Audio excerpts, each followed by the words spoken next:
and welcome to Rio. Thanks. You went to the finals on Australia and it was really close, leading to sets one. I know you probably think a lot about that match, had a lot of time to think.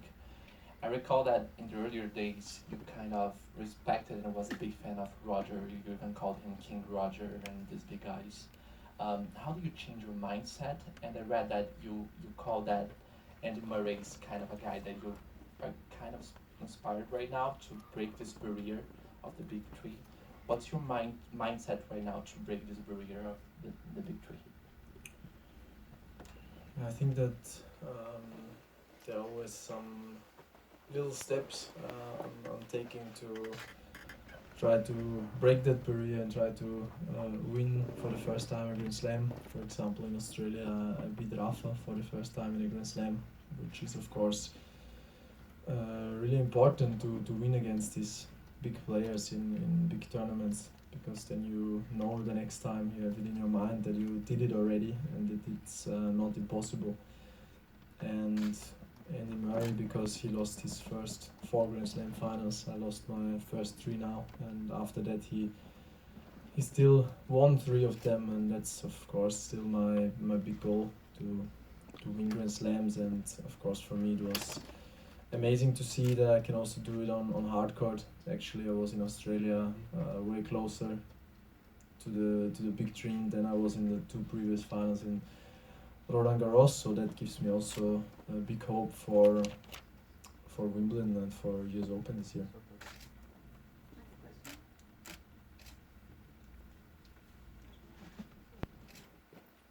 Dominic, you are so close in rankings of Roger, and you think we are talking about the step by step. Be number 3 in world ranking, it's another step for you, and what do you think about this? Yeah, it's always nice to get a new career high ranking, and well, number 4 is already 3 years old, I guess, so I really would like to get number 3. I'm pretty close now, so if I play well here, I think I can make it, so that's another big challenge for me, and great thing to achieve, I guess, to get into the top 3, so it's a nice goal for the upcoming weeks.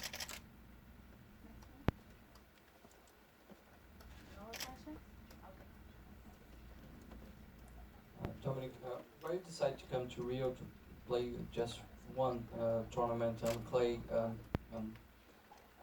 Go to America next days, maybe to play on hard courts and just playing one tournament on clay. Well, I love Rio, I also love South America in general, and I was planning to play Buenos Aires before, but I unfortunately had to pull out after I went that deep in the Australian Open, but I still really wanted to go to South America, so it was an easy decision to come to Rio. Haven't played on clay since Kitzbühel. It's my home surface, feels like coming home all the time, so it's really nice. And after Rio, I'm gonna stay in the States, so it was an easy decision. Hi Dominic, you went to Arpoador last night to watch the sunset. How did you like it? It was great. Went to where? What is it called? Yeah. No, it was very nice. I love the beaches here, and also it's interesting because beaches are right next to the city, which is in Europe unusual a little bit. So really like to make that experiences, and well, sunset is beautiful everywhere. In the last year, it seemed like your career changed a little bit on court and especially off court. In the interviews, you seemed a little bit more comfortable with the spotlight, being a top player. Gunter was your coach and your manager, and now you're not with him. You're with Nico, Douglas, and another team. Do you feel that you changed and you were more comfortable with being a top player, being in the spotlight?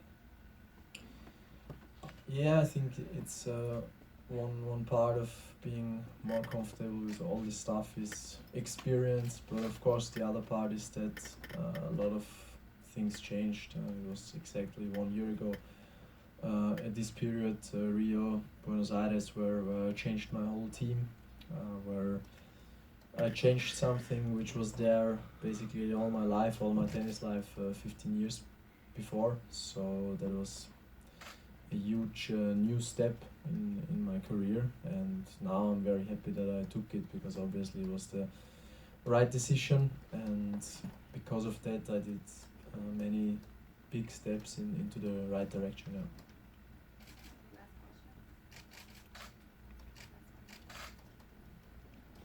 Dominic, if you can explain, how do you think Nicolas Massou helped you to increase your level?